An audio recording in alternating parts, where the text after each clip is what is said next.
समय पहले की बात है, एक सुंदर रानी सर्दियों में अपने महल की खिड़की के पास सिलाई कर रही थी।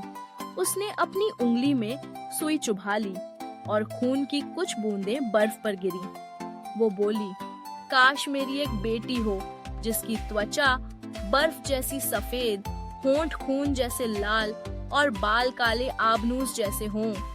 कुछ समय बाद उसकी यही इच्छा पूरी हुई और एक सुंदर बच्ची पैदा हुई जिसका नाम रखा गया स्नो वाइट। लेकिन रानी जल्द ही मर गई और राजा ने दूसरी शादी कर ली। नई रानी बहुत सुंदर थी लेकिन घमंडी और क्रूर भी। उसके पास एक जादुई दर्पण था जिससे वो हर दिन पूछती, दर्पण ओ दर्पण, बता सबसे सुंदर कौन? दर्पण जवाब देता, आप सुंदर हैं महारानी, पर स्नो वाइट सबसे सुंदर है। ईर्ष्या से झलकर रानी ने एक शिकारी को बुलाया। उसे जंगल में ले जाओ और खत्म कर दो। लेकिन शिकारी का दिल पिघल गया। भाग जाओ बेटा और कभी वापस मत आना। स्नो वाइट डरते हुए जंगल में भटकती रही और उसे एक छोटा सा सुंदर घर मिला जिसमें 7 छोटी कुर्सियां, बर्तन और बिस्तर थे। वह थकी हुई थी और सो गई। जब 7 बौने जो खदान में काम करते थे घर लौटे तो बोले, यह हमारे बिस्तर पर कौन सो रहा है? उन्होंने स्नो वाइट की कहानी सुनी और बोले, तुम हमारे साथ रह सकती हो लेकिन सावधान रहना, रानी फिर आ सकती है।